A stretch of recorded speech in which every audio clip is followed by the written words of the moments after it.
Voilà, Bipod fête ses 5 ans, vous êtes plus d'une centaine à me suivre, au final je me rends compte que vous ne me connaissez pas tant que ça. Et maintenant, c'est l'heure de vous dire qui je suis, d'où je viens et comment je suis arrivé jusqu'ici. Gardez en tête que je ne parlerai en grande partie que de moi et que je ne dissimulerai pas les prénoms de ma famille.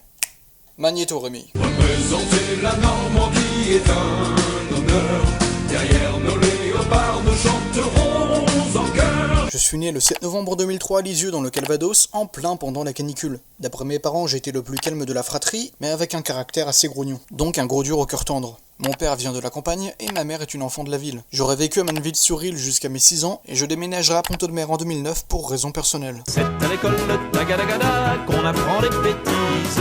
Durant la primaire, j'étais du genre solitaire, ce qui m'aura valu de devenir introverti. Le carnaval de CP m'aurait d'ailleurs permis de passer dans le journal local alors que j'avais 6 ans. J'étais très mauvais en maths, mais très bon en vocabulaire et en orthographe. J'étais également médiocre en anglais, mais ça se sera grandement amélioré en fin du collège. So nice. À l'époque du collège, mon rêve était de devenir projectionniste de cinéma. Mais avec l'automatisation grandissante des machines, j'ai vite compris que mon rêve ne se réalisera probablement jamais. Vers la moitié du collège, j'avais l'image de quelqu'un de posé, ce qui m'aura aidé en quelque sorte à gagner la confiance des profs en parallèle des autres élèves. À la mi-2018, quelques temps avant le brevet blanc et en vue de ma moyenne, on me propose de passer un CFG pour ne pas sortir du collège sans diplôme. Et ça n'aura en quelque sorte servi à rien car je sortirai du collège avec un CFG et un brevet avec mention. Rentrer au lycée en CAP aura été pour moi une véritable deuxième chance. À la différence des autres gars de ma classe, j'étais calme et discret, ce qui m'aura vite valu d'être de nouveau accepté par les profs. J'étais un véritable bourreau de travail, ce qui m'a permis d'obtenir un CAP d'électricien en contrôle continu de la crise sanitaire, avec une moyenne générale de 16 sur 20.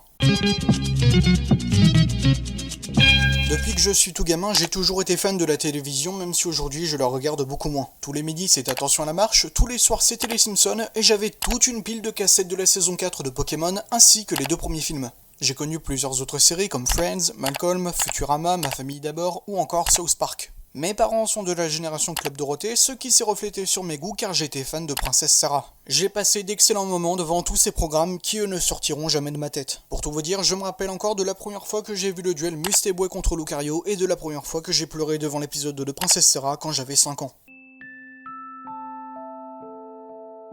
Depuis toujours, je suis passionné d'art, ce qui m'a valu d'excellentes notes en art plastique. Je ne peux même plus compter le nombre de dessins que j'ai fait pour vous dire à quel point j'adore ça. Ma passion pour le cinéma sera en quelque sorte née du fait qu'à la maison, il y avait toujours un film à regarder. Par exemple, j'ai découvert le film Astérix Obélix Mission Cléopâtre quand j'avais 6 ans et demi, et mon premier film de super-héros a été le film Spider-Man de Sam Raimi que j'ai découvert quand j'avais 7 ans. Pour tout vous dire, je me rappelle encore du jour de mes 3 ans où ma mère m'avait offert le DVD de Cars. Pour revenir sur Mission Cléopâtre, ce film est encore aujourd'hui l'un des points principaux de mon amitié avec mon ami Melvin, que vous connaissez mieux sous le nom de Pumix. L'entrée au collège m'a permis de m'améliorer dans l'art de la peinture et du dessin, notamment en 3ème. J'ai même failli participer à la réalisation d'un court-métrage sur le harcèlement à l'école, mais j'ai quitté le projet par mésentente. Je me suis ensuite intéressé à la gravure après ma rentrée au lycée, et cela m'aura aidé à la décoration de ma chambre. Mes arts de prédilection sont donc le dessin, le cinéma, la gravure et la peinture.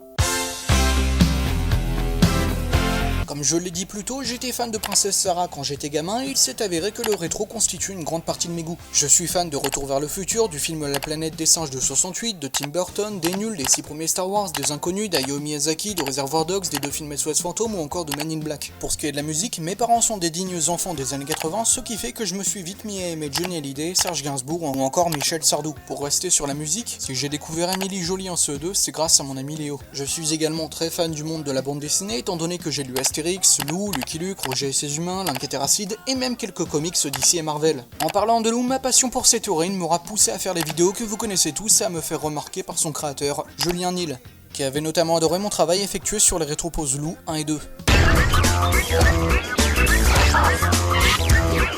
En plus plus d'avoir grandi avec la télé, je suis fasciné par l'écriture humoristique. Et qui dit télé et humour dit forcément les guignols de l'info. Cette émission aura été pour moi une véritable leçon d'écriture humoristique et satirique, tout comme les nuls. Pour information d'ailleurs, en plus évidemment de Jacques Chirac, PPD et Sylvestre, mes personnages préférés de l'émission sont Richard Vérinck et François Bayrou. Je suis également très fan du film Les Guignols la fiction, sorti en 1999. Le film aura été pour moi une très bonne expérience étant donné que je l'ai découvert pendant le confinement de mars 2020. J'en parlerai peut-être un jour d'ailleurs. Je découvre YouTube vers mes 7-8 ans, en partie grâce à ma famille, mais je ne fréquente pas vraiment le site. Je ne me mettrai vraiment à le fréquenter qu'à partir de la fin de la primaire. J'ai commencé avec les plus grands de la plateforme, Cyprien, Squeezie et Norman bien sûr, et je me tournerai plus tard vers d'autres types de youtubeurs comme Gus Productions, que j'ai découvert grâce à mon ami Léo, mais il y avait aussi Suricat, Wonkill Studio, Megami33, Le Roi des Rats, L'Ermite Moderne, Le Mios Zack Trainer, Les Carnus Rock, Durandal, les tutos de Jérôme Niel, Le Jour du Grenier, Albert Dotter, La Team Trash, Quel jeu de cartoon trash, Le Dr Nozman, A Witchul Davendid, Jigme, Just a Witch Funes, ainsi que plusieurs YouTube poopers comme le Père Dorio, Enflure de Renard que vous connaissez pour le rap de Nounours, Ranger Spatial 8 et encore plein d'autres. Je remercie par ailleurs mes parents qui m'ont énormément aidé à la création de ma chaîne, je remercie aussi mes amis qui ont su me soutenir, et je vous remercie vous qui êtes de plus en plus nombreux à me suivre.